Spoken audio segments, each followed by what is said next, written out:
Welcome to Spoiler Piece Theater, the podcast that doesn't give a shit about spoilers. We just want to talk about the movies. My name is Megan Kearns. My pronouns are she, her. I write film reviews for Edge Media Network. I'm a co-host of the Slashers podcast, and I'm a member of the Boston Online Film Critics Association and a member of Gallica, the Society of LGBTQ Entertainment Critics. And my name is Dave Riedel. Am I a member of Boston? Yes, I'm a member of the Boston Online Film Critics Association. My pronouns are he, him, and I write for the Chicago Reader.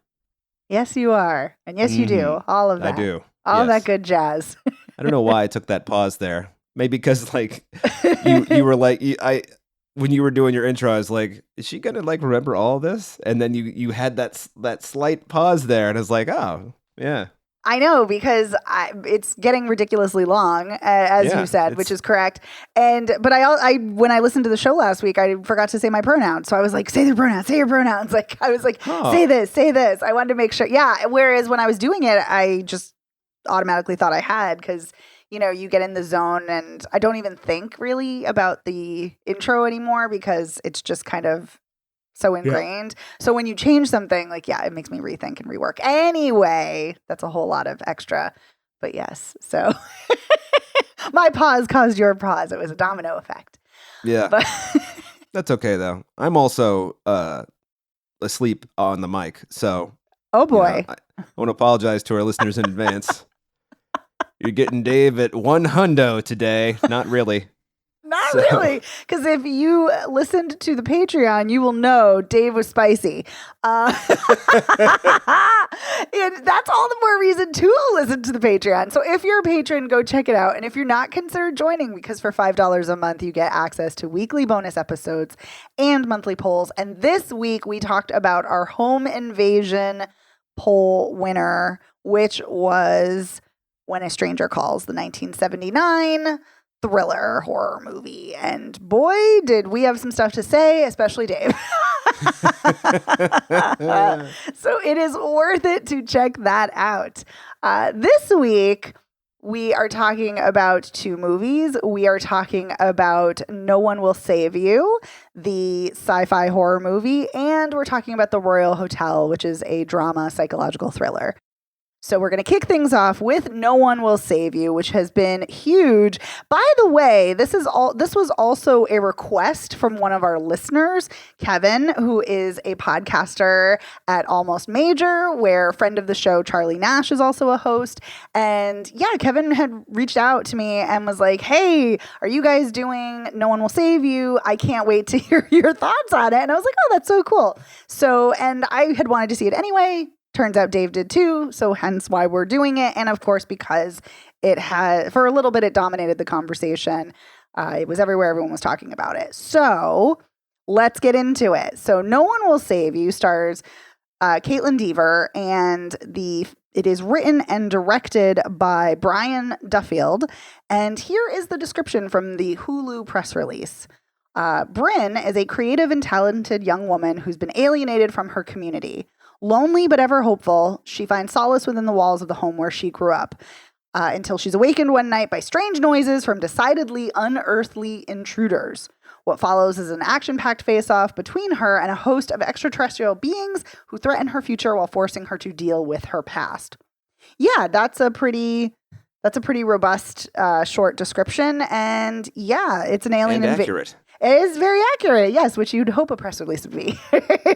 So yeah, it's an alien invasion film, and she is there. It's almost entirely wordless. There's only about 7 words. You'll see articles that'll say 5 words spoken, but I actually counted and it was 7, but that's okay. Because one, she kind of mutter, 2 of the words she mutters, so I can see why people didn't count them. But anyway, this is almost an entirely wordless 93-minute film. And it's basically her, and she's living alone. Her mom has died. Her childhood best friend died. And something bad happened, but you don't know what, because when she runs into the parents who she initially hides from, when she runs into them and later in the film, the mother spits in her face. So it's like, yikes. What happened? What did she do? And we do find out later. But yeah, it's basically her trying to survive and not get abducted by aliens. And, first we see them with playing with the electricity a lot, which very much reminded me of Close Encounters of the Third Kind. And when all the lights are, flickering and going on and the TV's going on and there's like a cacophony of sound and all of that. And then we get a lot of hints of the aliens at first. We don't see them, and which again reminded me very much of M. Night Shyamalan's Signs, and that like you see shadows under the door, you see feet under the door, but you don't see the aliens until the end. You do see these aliens much earlier on. But yeah, so that's basically what the film is about, and as the film unfolds, you find out more about her traumatic past, and you find out about how it's a really awful story in that her friend, like her best friend when they were very young, like 12, like pushed her down because they were in a fight, and then she takes a rock and bashes her head and she dies. So it's awful. And like everybody in town doesn't want to talk to her. And so she is very, very isolated. She's very much on her own, and she entertains herself by making like little models of the town and teaching herself dancing and things like that. So anyway, it's an interesting take on the alien invasion film. What did you think, Dave? Loved it. Loved every minute of it. Oh, yay. Even the ending, which is confusing to some people, I guess. I don't know. Oh, is it? Okay.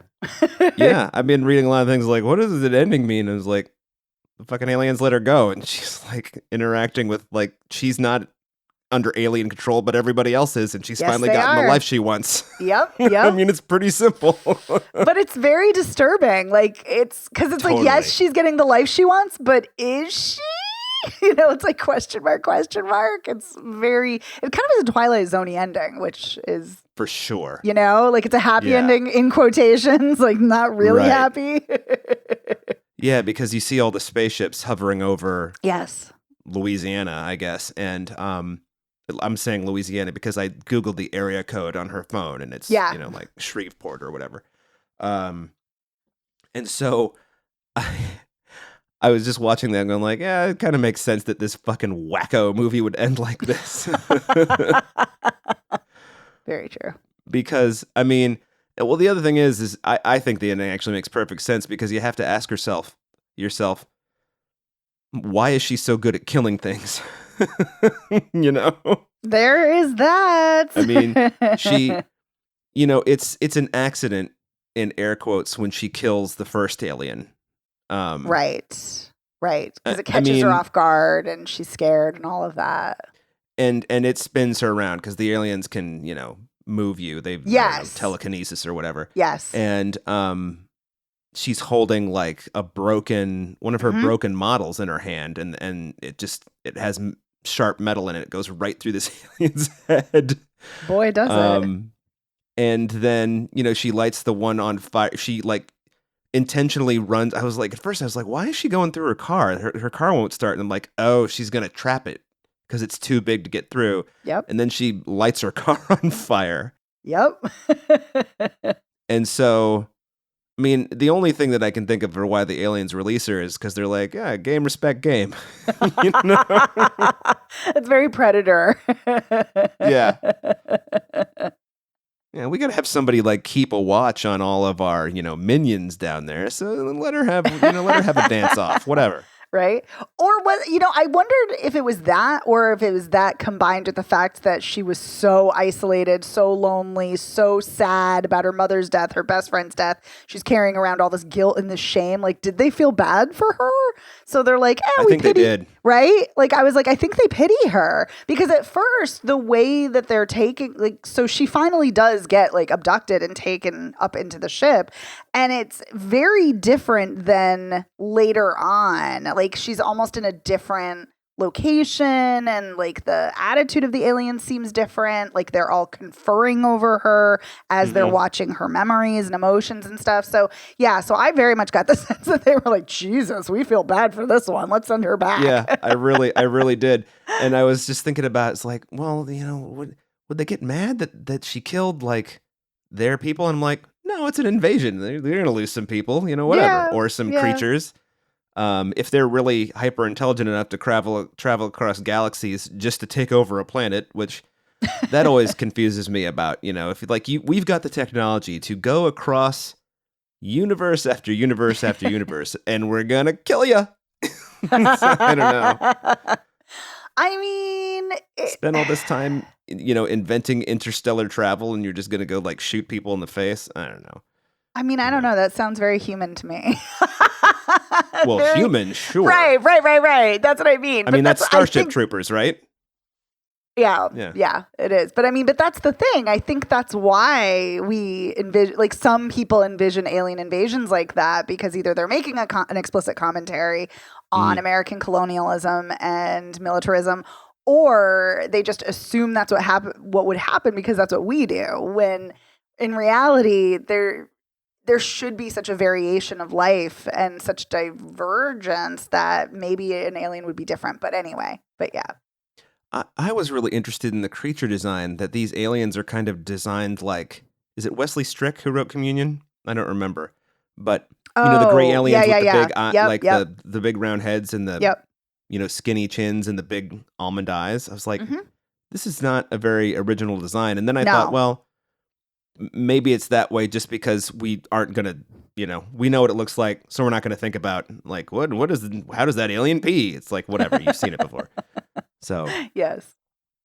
I was also interested, though, how in the beginning, the alien that she kills actually seems at first more interested in what's what the house is and like what does this do, and like rummaging around. Yeah. And eventually does think, oh, well, we know there's a person here. We got to get her. So, but not until it's just like, hey, let me look at this phone over here. I know.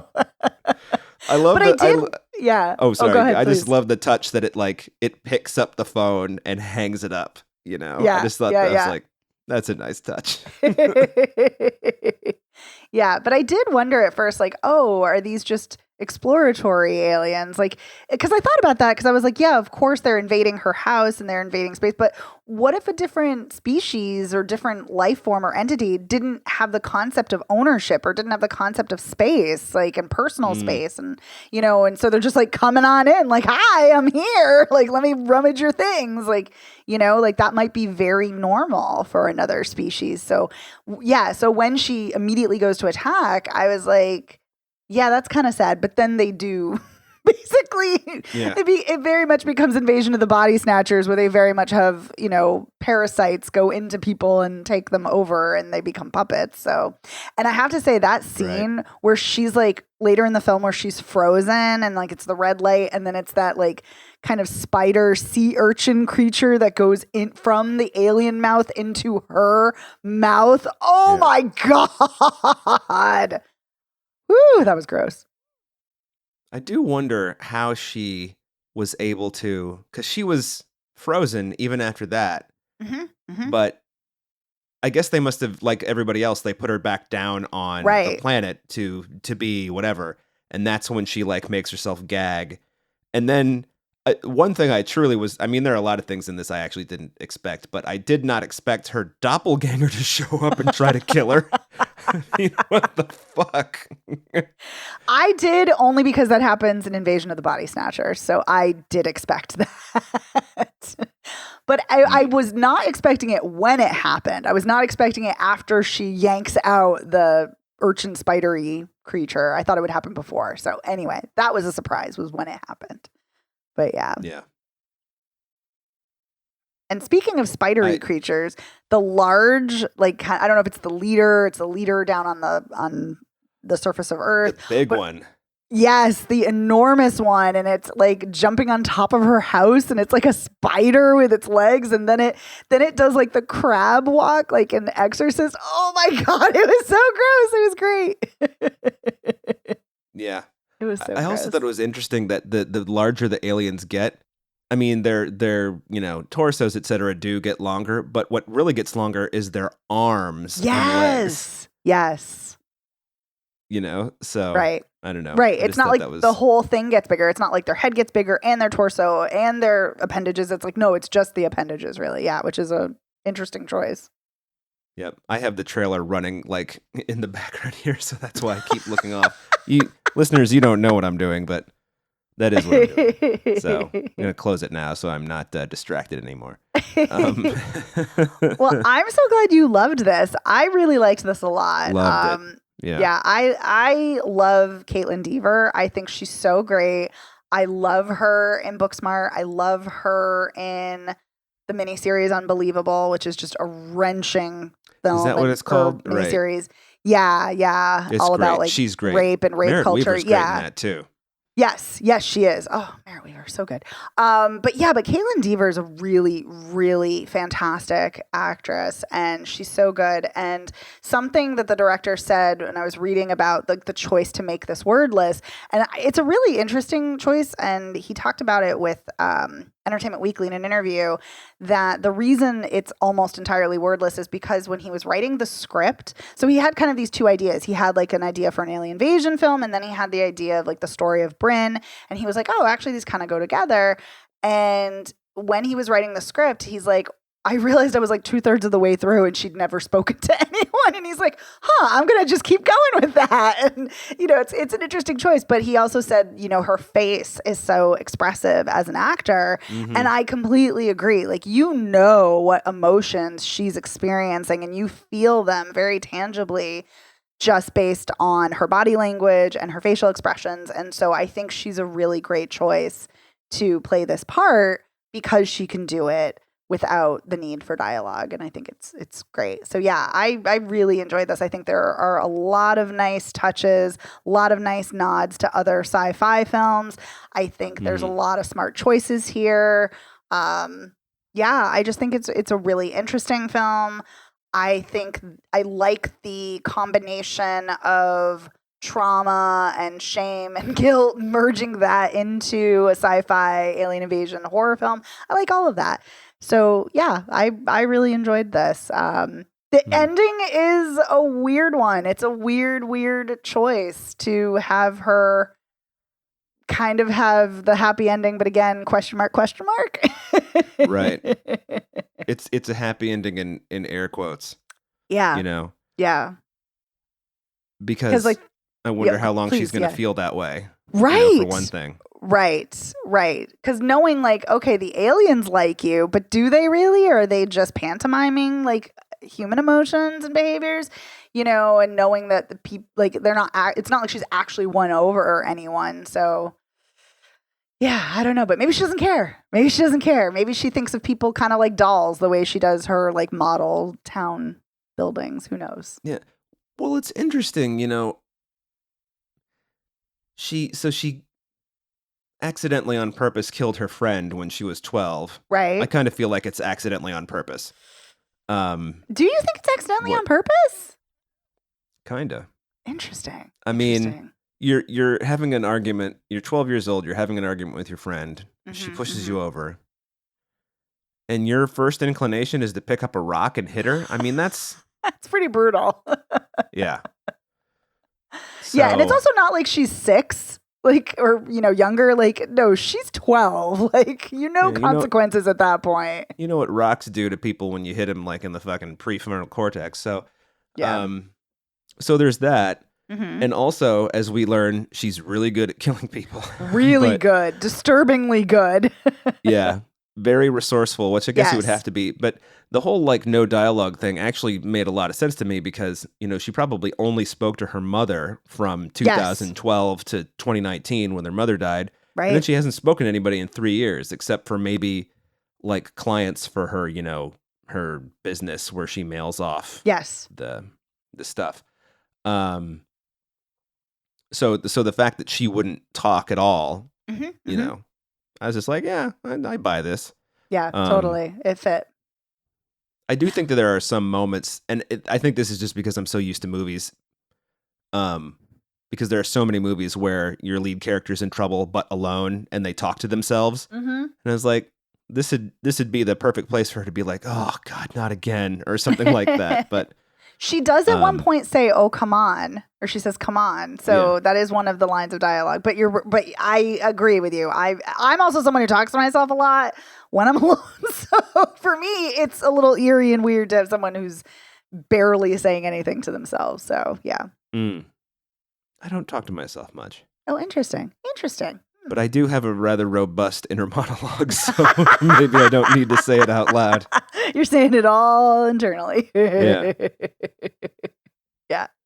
But something else I wanted to talk about, I think it's very interesting that it's a modern film, but she is very clearly into old-timey things. Like the way she dresses is of almost a different era. She has a rotary phone, which granted it's her childhood home, but still, it's still like a lot of she's much younger than like us, like, and Yeah. most people at that time did not have a rotary phone. So there's that. And yeah, like it just, I don't know. She's very, like the music she listens to is old timey. So it's interesting. It's a choice. It's an interesting choice. Yeah. Maybe she's thinking of, maybe things were more idyllic.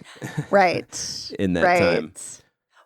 Which also I think ties into the ending, and that, kind of she's trying to recapture this nostalgic time that never really existed. Because whenever you try to recapture nostalgia, it's never the way it actually played out. It's never the way the era actually was.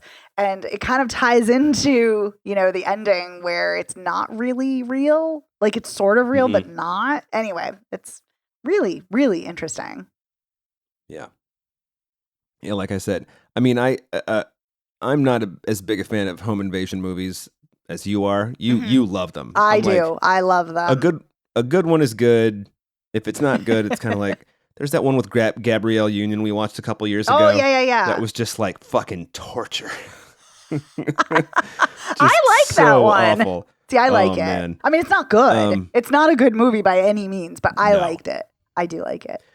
Yeah, I think I like my bad movies to be like bad. You like them real bad. I like schlock, Like, give me the Barbarians throwing those two meathead twins from the 80s, Like, oh boy. That fucking dumbass movie. So fun. Anyway, I was just thinking, for some reason, I started thinking about Steven Seagal, and those are bad movies I don't like. So there you go. No, those are not good. But those are not enjoyable bad movies. No, that's more just like, oh boy, I really don't feel too high on myself today. What's Seagal doing over in this 2009 Russian-funded film? Oh, so yeah. It's time to torture myself. Woohoo! It's interesting though. The old timey thing that you were talking about, which I agree with you on. There is kind of like old timey chic right now, where you see women in their late 20s wearing the head kerchiefs their grandmothers would have worn and things like that. Yep. Now, of course, their grandmothers were like grandmothers in, they were young people in the 70s, which is weird to me. It's weird. My grandparents were young people in the 40s, so. Anyway, the outfit that she's wearing when the bulk of the action takes place. The shirt and pant combo, which does look a little hot, because I think those are corduroys. Don't quote me on that, but it's working for Caitlin Dever, So yeah. But like the outfit she's wearing beforehand is like the dress and the dresses that she sews, and that's the thing too, like the way, like the fact that she's sewing, and it's just, it feels like this reclamation of this past era, that she wants to do all these things kind of manually and whatnot, which maybe that ties into why she's so good at killing, because she's resourceful. I don't know, but I do like that. I feel like we never get the full story on her. I very much like that. Like, there's definitely more to her than what we see, and I kind of like that. I like the restraint in the film in that way, and I do think it's a good home invasion film. I realized I didn't respond to that. I think it's a good home invasion film too. But yes, you were gonna say. I was gonna say, I'm not really sure. I mean, I would have liked to have known objectively what happened, but I guess you can't do that because the other party is dead and her memory wouldn't be objective. Right. So it's interesting that no one will save you. She has to save herself. She forgives herself in that like weird mind trip that she's having with the aliens. But I'm just like, that's the one part of it that seems a little bit on the nose to me, but otherwise this is a whole lot of fun, you know. It's on the nose that she's going through the mind trip and she forgives herself and has to save herself and all that. Yeah, no one will save you, so you've got to save yourself, et cetera, et cetera. Yeah. You know. Yeah. It did make me wonder though, when their bodies were taken over by that like spidery sea urchin creature parasite, did they also have were they also kind of in their idyllic fantasy world? I wonder. Like, they didn't look like it when they were all like had their hands pointed to the sky, and like one guy who ignored her earlier, right. turns his head and looks at her and just he looks like he's pained. Right. But that's the thing, like, do their bodies look pained but their minds are not? Like, and that's the thing I'm wondering. Like, I'm very curious, like, what the experience was for other people. Like, were they in pain and she wasn't, and that's why she was able to break free, which seems odd. And like, is she the only person who's able to break free, or just in this community? Like, I have more questions. I think this film raises a lot of logistical questions, and not in a bad way, not in a way like, oh, there's holes and it doesn't make sense, but just kind of like, what does that look like for other people? Because we're only really seeing it through her perspective, which is fine. But it just makes me think, what is it for other people? Yeah. I imagine that there are other people who are having experiences similar to hers and being, you know, released by the aliens is like, okay, you can chill out here. So it's kind of like a test. I mean, inadvertently. Yeah. You know? Yeah. I don't know if this is something you can plan for. Well, no, or did they? Because it's an alien invasion. Maybe they did plan for it. I don't know. Maybe. I mean, I don't know how deep they go down the, you know, they got their maps and they're like Stratego dudes all like, you know. Stratego. Risk. Their risk. Yeah. It's like start in Papua New Guinea and just work out. That's what you got to do. It's true, though, right? I mean, yeah, it's true. It's your best chance to win. That's true. Although the Risk I used to play is the sci-fi Risk, which has a moon colony and an undersea colony. And it capped how many turns you had. So, yeah. So it would go on for like hours and hours and hours, but not forever. Anyway, I like that one. It's an interesting one. Yeah. So I don't know if Papua New Guinea was on that map because it didn't have all of the country. It had like reconfigured borders. Right. But you're not wrong on regular Risk. Do we have any other thoughts? No, I just had a ball with this. So yeah, this is a lot of fun. Well, this has been a huge one. I mean, tons of filmmakers have spoken out in favor of this. A lot of critics have. A lot of just people watching have loved it. So yeah, I was very curious. I wasn't sure if you were gonna love it, just because sometimes you don't love what like everybody else does. So yeah, so I'm so glad that you enjoyed it so much. It is a fun film. It is a fun film. Yeah, it's well done. I'm glad I enjoyed it too. Yeah, it's always more fun to like a movie way than more to fun. dislike a movie. way more fun. But yeah, I think this is a really clever film. I think it's really well done. Caitlin Dever is excellent. Mm-hmm. I liked this. Yeah. This is a good time. All right. Well, let's talk about our next film, which is The Royal Hotel. It is a drama psychological thriller written and directed by Kitty Green, who I have to say I was so excited for this because I am obsessed with Kitty Green's film The Assistant, which is such a fantastic film. And let me get the summary for you. So this stars Julia Garner, who I also absolutely adore. She's also excellent in The Assistant. She's excellent in Ozark. She's excellent in everything. And it also stars Jessica Henwick, who I also like a lot. So here is the synopsis from the Neon press release. Americans Hannah and Liv are best friends backpacking in Australia. After they run out of money, Liv, looking for an adventure, convinces Hannah to take a temporary live-in job behind the bar of a pub called the Royal Hotel in a remote outback mining town. Bar owner Billy and a host of locals give the girls a riotous, that's debatable, introduction to down-under drinking culture, but soon Hannah and Liv find themselves trapped in an unnerving situation that grows rapidly out of their control. Yeah, I would say that's true. That's very, very accurate. And the first thing I will say is that I desperately want Kitty Green to do a straight up horror film because, my God, she is so fantastic at pacing and setting the ambiance for anxiety inducing situations where it's just nonstop tension at very seemingly, I don't want to say ordinary situations, but kind of just everyday situations. And she's also excellent at examining misogyny and toxic masculinity and all of that. So I want to know, Dave, you start. What did you think of the Royal Hotel? Loved it. Yeah! Loved it. Loved it. I never, hey, there's 2 movies in one show. I know. It's exciting. Great. This movie's fucking great.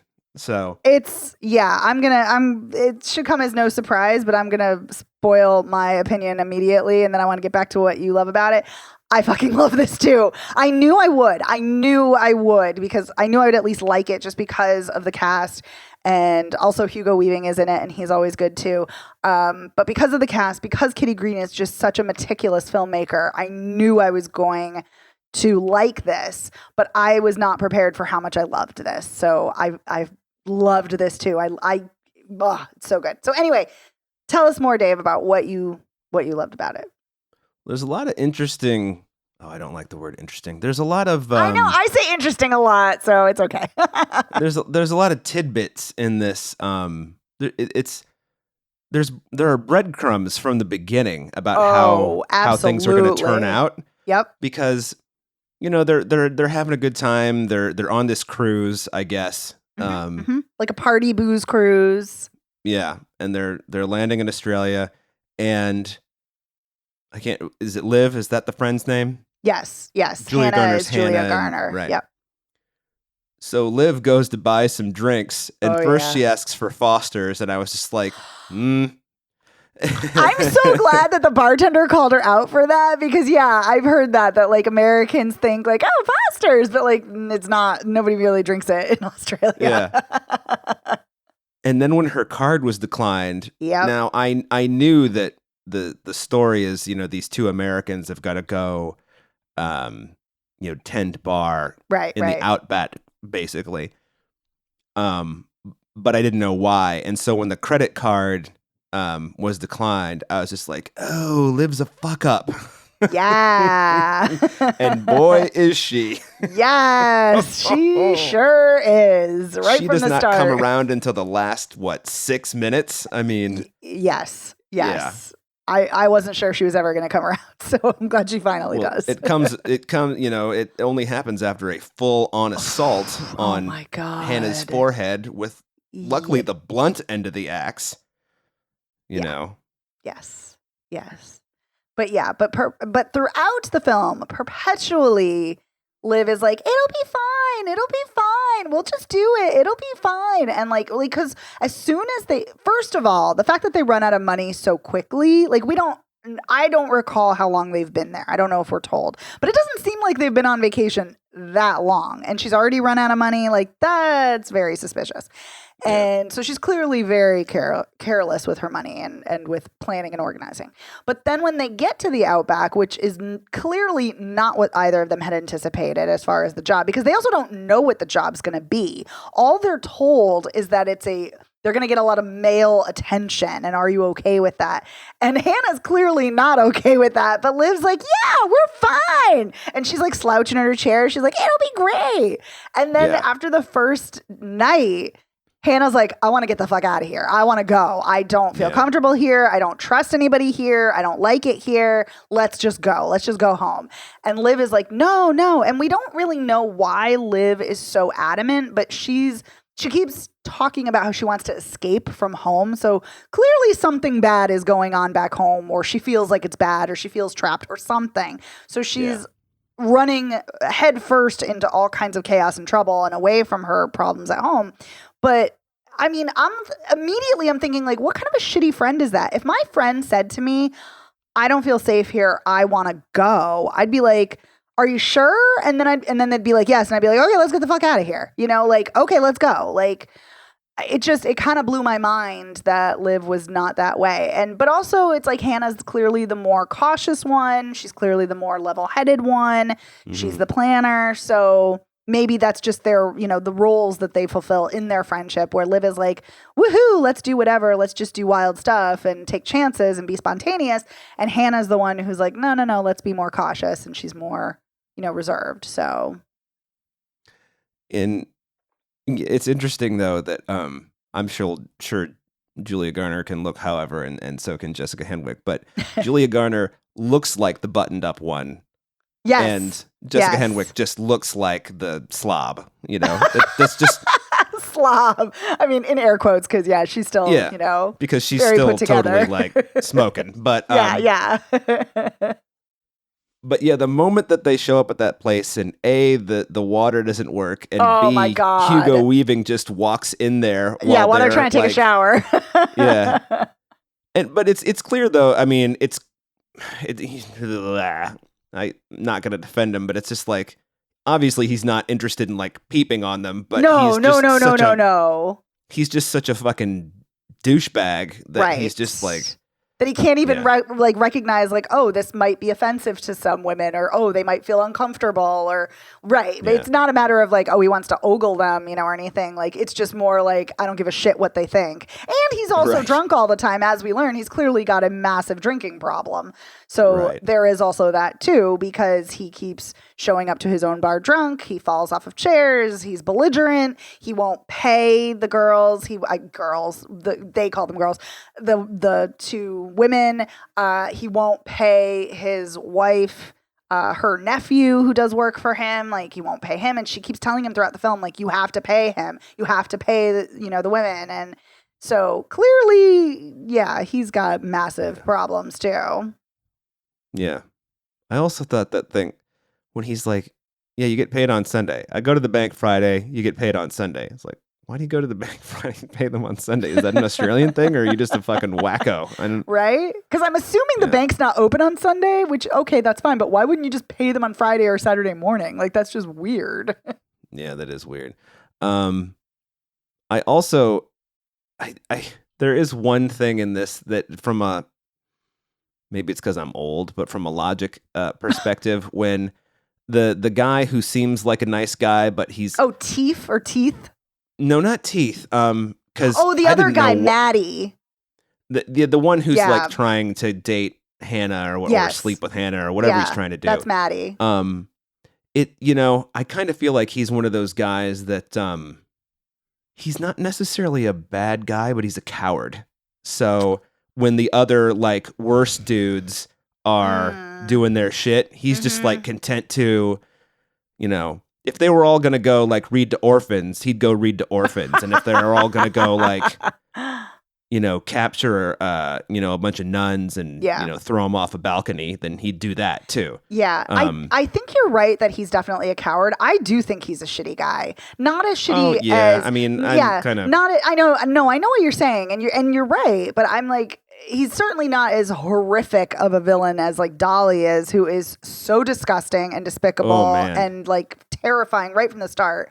But like, I think the clue for me as to why Maddie's not a good guy, even though he seems it and he's not a terrible guy, is when he's making out with, like, when he and Hannah are making out and she's like, you gotta go. Yeah. And he's like, no. And she's like, no, you gotta go. And like, he keeps pawing her and trying to kiss her. And she's like, no, stop. And he won't take no for an answer until she finally like shoves him and then is like, get the fuck out. And she like yells at him. And then she tries to like soften it by being nice, because this is what happens. Because, if a woman who dates a dude, if they, yell at them, they're called a bitch, or, they're called like, crazy, or, oh, I was just joking, or, oh, I was just having fun, like whatever.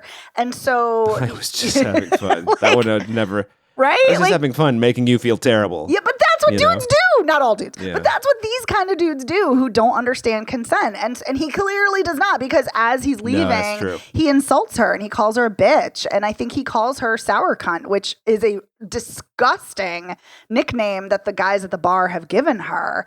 And so he's not as horrendous as Dolly or some of the other ones, but he's still pretty shitty in my opinion because he doesn't understand consent. And yes, he does apologize the next day because he like sleeps in his car because she won't let him stay in the house and I don't blame her. And it's so funny because because it's so funny the next day Liv's like, why'd you have him sleep in the car? We have a couch. And Hannah's like, I don't know. And I'm like, no, I know exactly why you had him sleep in the car, because you didn't trust him, and as you shouldn't, because he's a shady fucker. And yeah, it's just, but that's what's so well done in this movie. It's those moments that other people or a lot of people write off as like, oh, well, that's just guys being guys, or oh, nothing really happened. And it's like, no, he's violating her consent. And it happens so often. Oh my God. And it shouldn't. It's gross. It's awful. Anyway, I could keep going, but yeah. But anyway, I do like I just want to make clear that in comparison to the other men, he's almost a saint. Almost. Yes.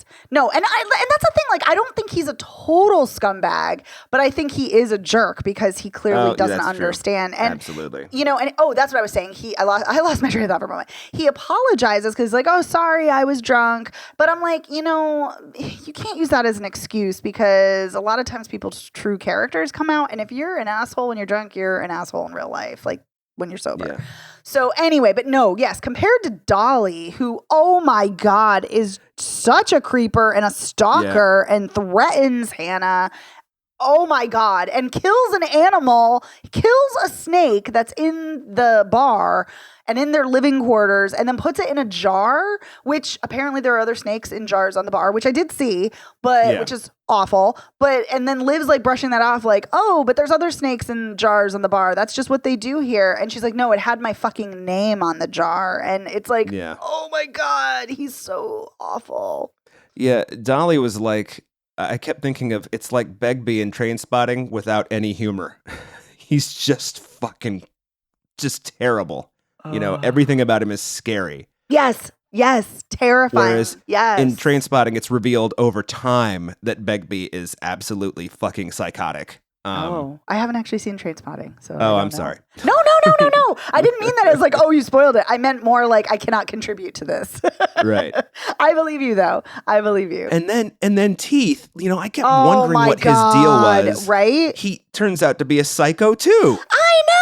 Like you think. Correct me if I'm wrong. He says something like, I told you they were mine, or they're for me, or something like that. Doesn't he say that? He's punching. So it's at like a powder keg where Dolly is at his most terrifying, and he's like early, a scene earlier, he tries to kidnap Liv, and she's wasted, and Hannah keeps trying to like save her, like rescue her, like no, Liv, come on, back in the bar, let's go. And like, it's so disturbing and so creepy, and Dolly's just like been so awful. And then Teeth comes along and like plows his truck into Dolly's, and then he starts beating the shit out of him, and I'm like, for a moment, I'm like, oh, here's not that violence is okay, but I'm like, okay, here's a guy who actually is maybe one of the nice ones. No, as he's pummeling him, he's like, I told you she was mine. You leave her the fuck alone. And I'm like, oh my God, he's a possessive fucker. He is scary too, just in a different way. So it's like, oh my God. Should have known his name is Teeth. I mean, I know. Jesus. You don't get that nickname. I'm assuming that's not his name. It's a nickname that they've given him out of affection/fear. Right. Although, I mean, he seems harmless, because like when he plows his car into the trailer that Hugo Weaving lives in across the street from the bar, he doesn't like get violent or anything. He's just like, he's angry, but he's like, I'm walking home, and I'm gonna walk 10 miles, and they're like, what are you doing? He's like, I'm walking, but like, he doesn't get violent or anything. So you're like, this is the low bar. Like, I just realized, like, oh, he doesn't get violent or anything. Like, it's a pretty fucking low bar. But even before all of these shenanigans and abuses and harassment, like the dudes at this place are sexually harassing both of them from the start. From the start. The Dick and Cider. This is what I was going to say. I can't believe that Liv doesn't get the Dick and Cider joke. It's like, how have you not heard that? Actually, I'd never heard that joke, but I immediately got it. I'm like, oh, Dick and Cider. Well, I Oh, usually Dick, hear yeah. they usually tell it. I've always heard it told during the winter, and it's a hot dick insider. Oh, So, Jesus Christ. yeah, Amazing. But I yeah, really love a hot dick insider. Just like so fucking I terrible. guess. No, that is awful. But yeah, I mean, that's the thing. Like, the patrons are making these awful sexist jokes. They're talking about their bodies and how they want to see women's tits, and like they're really just gross and egregious and awful, Yeah. and just there's so much sexual harassment like from the jump. It's awful. And Liv is like just totally brushing it off. And Hannah is like horrified, and her body. This is what I love about Julia Garner. Julia Garner is such an expressive actor, but she also is so great with her body language. She is rigid the entire time in this movie, just rigid, because even when she's not saying anything or you don't see her face full on, you know she's pissed and she's terrified and she does not want to be here. And such a great acting job. But anyway, yeah, it's just such a toxic, gross environment. And then the women enable it. Like the women like don't stop it. I mean, the woman who's Well, they're outnumbered 20-1. very true. Very true. So that's the thing too, because I was going to say, yeah, the woman who's the cook, who is Hugo Weaving's wife, she's better than I guess the other woman who's the patron, because she at least calls out bullshit, and she sort of tries to kind of help the women, because like when Dolly is being, oh my God, that scene where Dolly is being terrifying in the bar when the older couple comes in for their wedding anniversary and they want some champagne, and he just like will not stop harassing Hannah, and he's harassing that couple. And then Hugo Weaving and his wife come out and she's like, are you two okay? Do you need anything? And like, it's just, oh my God, it's so disturbing. Actually, it's not the two of them because Liv is sleeping. I forgot. It's just Hannah. But anyway, I digress. Yeah, if you hadn't known already that Dolly was just the worst, when he says, I'm trying to be nice, or I'm being nice. I'm being nice. It's like, oh man, turn tail and fucking run. Yep. Because when men tell you that they're being nice, no. You're actually being the worst and the grossest you could possibly be. Yeah. It's like the most entitled thing you could possibly say. Yes. I'm being nice, so you should shut the fuck up and do what I say because I'm being nice. Like, it's so I gave you a compliment, so you should give me a blowjob. It's like, what is that? Like, how does that work out? Jesus Christ. You know? Oh my God. Entitlement is perfect. It is exactly what it is. It's so gross. Well, I just, I remember there was this time that, I don't remember when it was, a long time ago. And, I was living in kind of a not great neighborhood, and I was with a woman friend of mine, and we were just coming to hang out at my place. And when I say friend, I mean friend. This isn't like a, girlfriend that I don't want. And, I'd heard, like women get catcalled in that neighborhood before.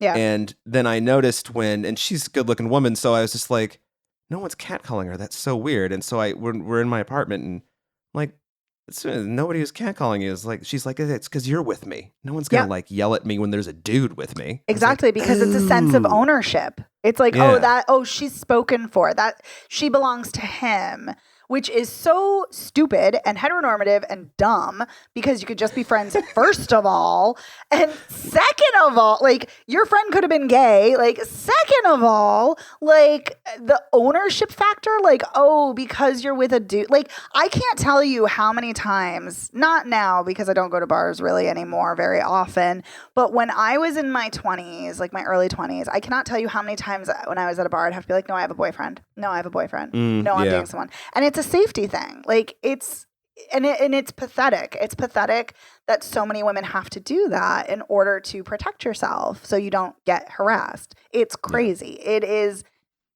And I don't use the word crazy often because it's ableist, but no, it is literally crazy. Like, there's no logic for it. It's just ridiculous. It's absolutely. It's wild that we live in this world, in this society where that is the case, where you have to lie for protection. Like, it's Well, it's one of those things too. It's I mean, this is why all men should have women friends. because I was in my early 20s, and this is back when I was still a drinking man, and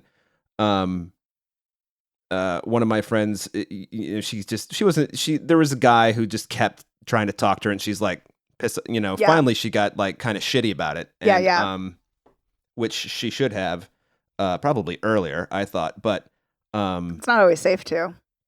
Right. And so, and the guy just turned into started like calling her just every name. And I'm just like, this guy was trying to like have sex with you 10 minutes ago. And now he's saying you're like, and I'd never like witnessed that. And so I was like, does that happen to you guys a lot? And they're like, yes. Dude, are you serious? All the time. It's like, all the time. Yeah. If a dude asks you out and you're like, oh no, they'd be like, well, you're fucking ugly anyway. I didn't want you. Like, what? Yeah, what are you like, doing? That's the most common form of harassment is they get asked out, say no, and then be like, bitch. Yep. That it's one.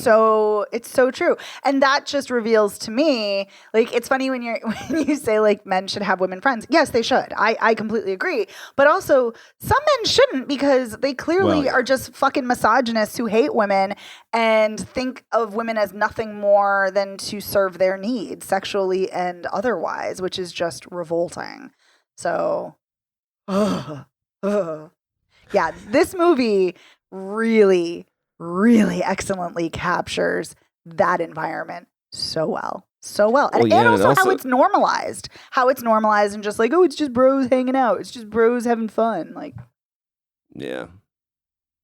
If I was, I would, I just don't understand how you can just speak that way to people. Right?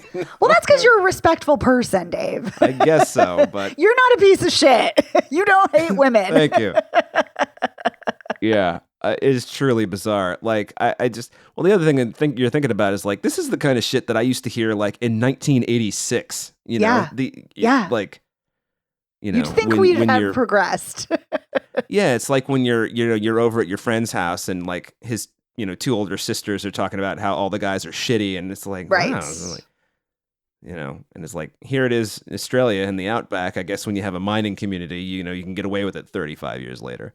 So, I mean, yes, but I would also, but I don't think everywhere. It's right. I was like, I don't think it's just that it's the outback in a mining community. This is what happens. This is what happens everywhere, and maybe in different shades of it, maybe in different levels and different environments. But I mean, this is a bar. It's a rowdy bar. So yeah, I mean, I would argue it happens in rowdy bar. It also happens on dating apps. Like that kind of shit happens too. It happens, and you talk about, your friend being catcalled. Like, yeah, I mean, women get catcalled constantly. Like, it's repulsive. Oh my God.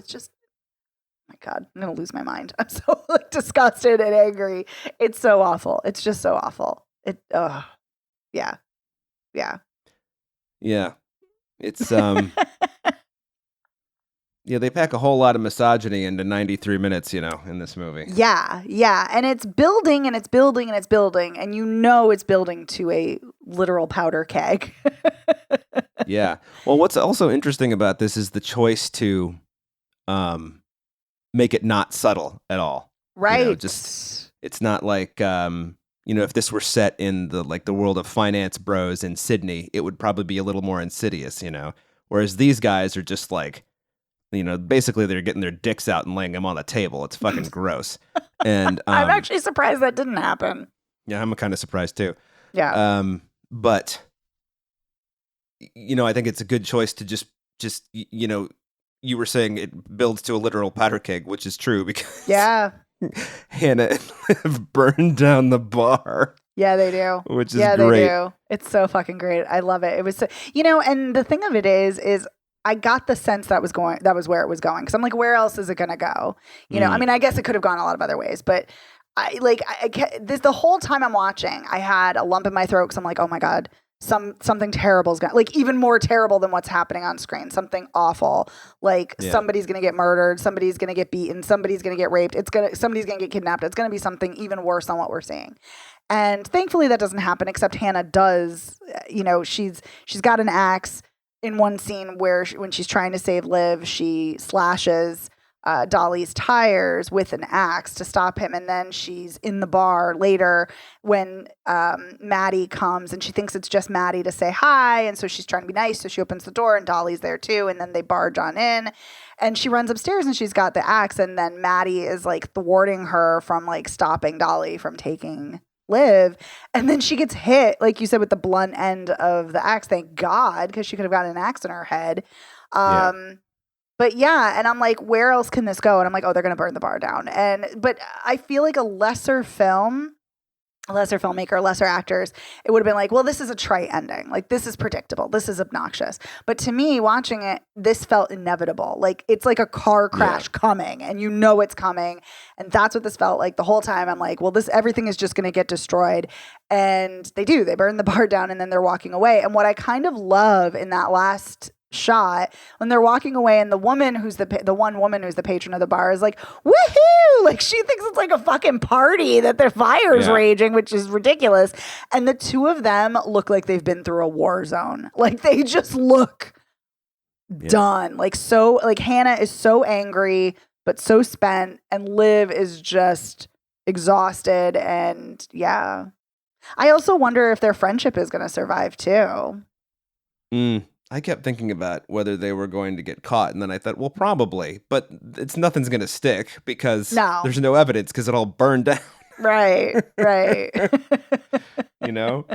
Even if all the guys are like, these two American bitches are psychos, it'd be like, well, maybe, but... Yeah. I mean, there's literally no fingerprints because this is just a pile of ash. Right. So...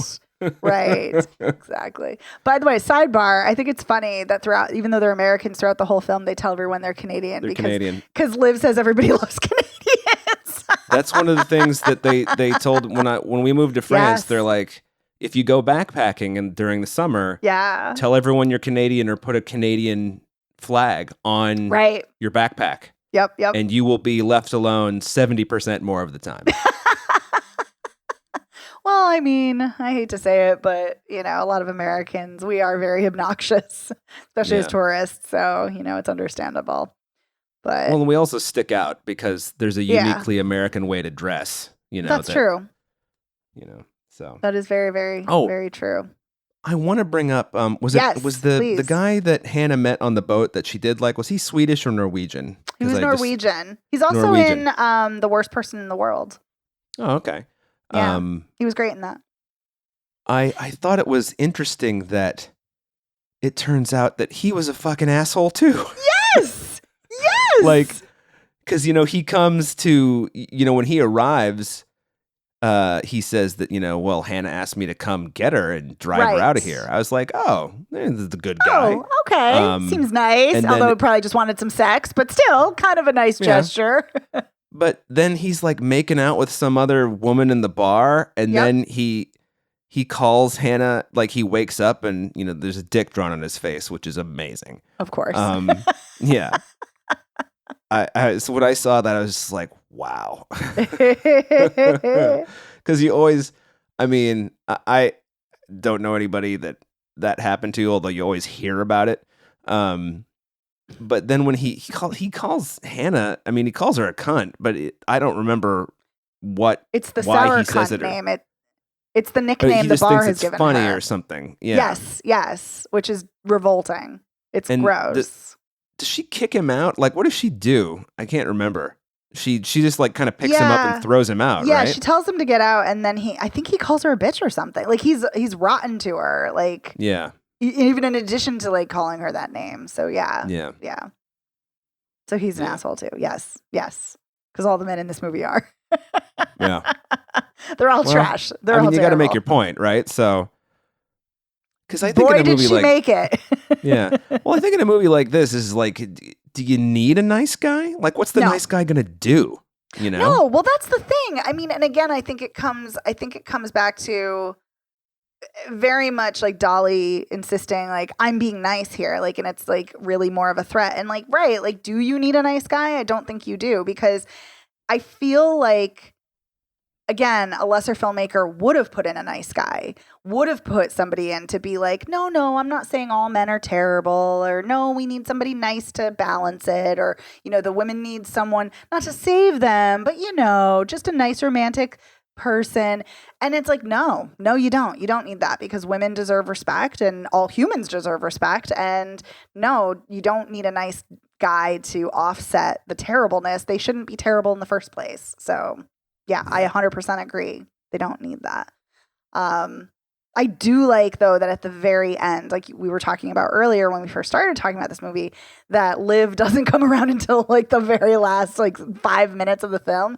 I do like, though, that her immediate reaction, like she's so pissed off with Hannah at first because she thinks Hannah is just spoiling her fun. And I like that as soon as she sees Hannah hurt, she immediately shoves Dolly away and she kicks him. And she runs over to Hannah to make sure she's okay. So there is that protective, nurturing friend within her. Yeah. They could be friends afterward, because it could be one of those things where maybe this is the thing that Liv needs to jolt her into reality. Maybe. Yeah. Well, I think the fact that she comes back to make sure Hannah's okay, I think that is the saving grace in their friendship, because I think if she didn't, obviously that would be it would be over. But yeah, but boy, do we have any final thoughts on the Royal Hotel? Because I feel like we could keep talking about this I know I could keep talking about it for hours, because there's so much to unpack, there's so much happening. No, I don't have anything more to say. It's just everyone should see it.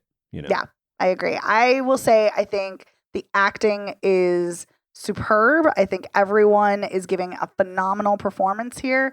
I think Kitty Green is a masterful filmmaker. I want to see everything that she comes out with. I want to see, because she's so good at creating a mood and at pacing, and everything is so tightly done.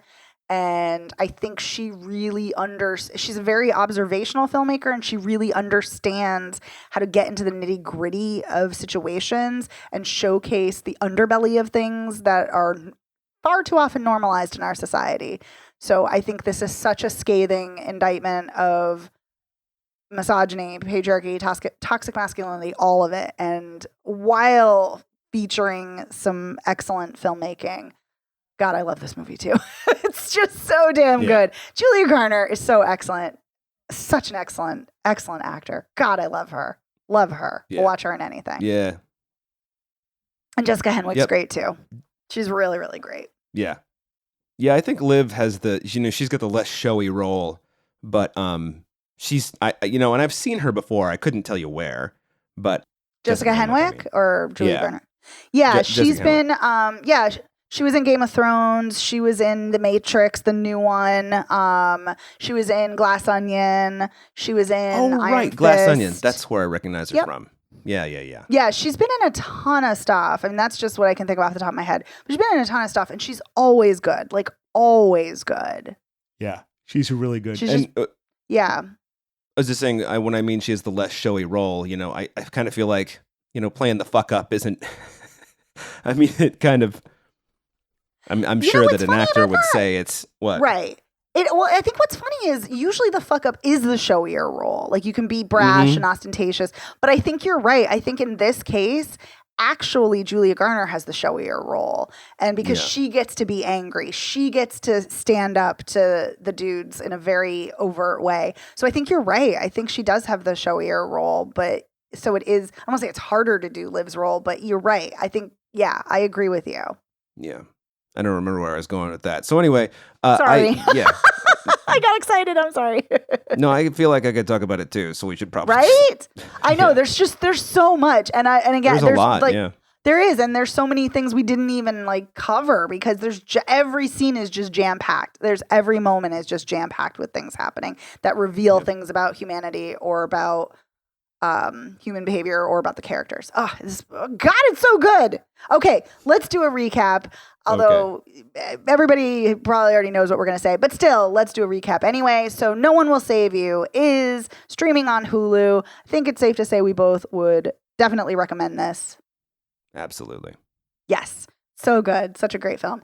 And The Royal Hotel is playing in theaters now. And again, I think it is a resounding yes, highly recommended.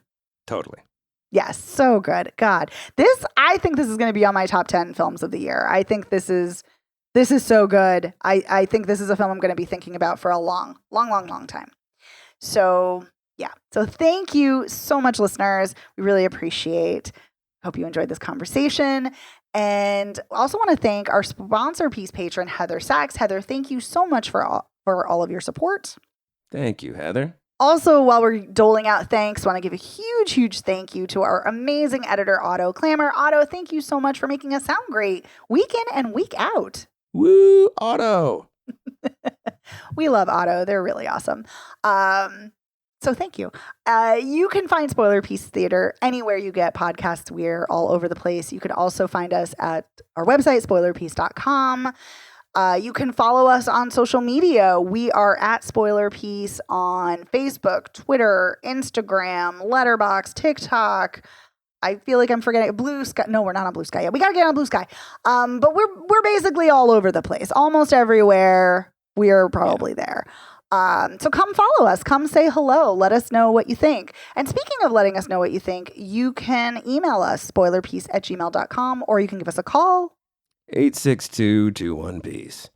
Leave us a voicemail message. You can also text us. Let us know. What do you think? Did you love No One Will Save You? Have you seen The Royal Hotel? Did you love it as much as we did? Did you find it as compelling and so much to unpack? Let us know. And, we get requests sometimes. Let us know if there's a movie that you want our opinion on, or if you want us to talk about. We can't guarantee that we'll do it, but we will try to if it's one that we want to cover too. So let us know. Let us know your thoughts. We love hearing from you. We love your feedback. And speaking of even more feedback, if you like the show, please consider rating and reviewing us. That really helps us get the word out about the show. You can go to ratethispodcast.com/spoilerpiece. That will take you to your preferred platform of choice. You can also just go directly to our Apple Podcast page and rate us there. That helps us out tremendously. Or directly at our Spotify page. That also will help us out. Basically just lets everyone know, hey, we're here, we're awesome, and you think we're awesome too. And if you really, really like the show and you're not already a patron, and thank you if you are, please consider joining our Patreon, because for $5 a month, you get access to weekly bonus episodes and you get to vote in monthly polls. Like this week, one of our 2 polls of the month. It's spooky season, so we're doing horror polls. And this week's poll is on home invasion movies. And the winner was When a Stranger Calls. And we had a blast talking about that movie. We have some divergent opinions on it. We also have some similar opinions on it. It's a spicy conversation, as I said at the top of the show. And it's great and lots of fun. So go check it out. Also, I want to say, if you really, really like the show, you can go to our website and you can buy our merch. We have merch. We have t-shirts, we have hoodies, tote bags, pillows, magnets, mugs, you name it, we probably have it. And yeah, and then you can show your love for the spoileriest of the podcast. I don't know. Definitely the spoileriest. There are other spoiler podcasts out there, but I'd like to think we're the spoileriest. I don't know. Maybe we're not. Maybe we're all the same. Who knows? But you can check out the merch and rock that merch, which would be fabulous. Yeah. So my name is Megan Kearns. I write film reviews for Edge Media Network. I'm also a co-host of the Slashers podcast. So if you love horror movies, go check that out. I also am a member of the Boston Online Film Critics Association and a member of Gallica. You can follow me on Twitter and Blue Sky at OpinionS World, or on Instagram and Letterboxd at The OpinionS. And my name is Dave Riedel. I write for the Chicago Reader. I'm a member of the Boston Online Film Critics Association. If you want to follow me on social media, I'm Dave Sees Movies. I don't really use the tweets much anymore, but Instagram, Letterboxd, Blue Sky, all that. Threads. Dave Sees Movies. Yeah. Threads. Forgot Threads. All that jazz. So thank you so much, and we'll see you next time. Thanks, everyone. Bye.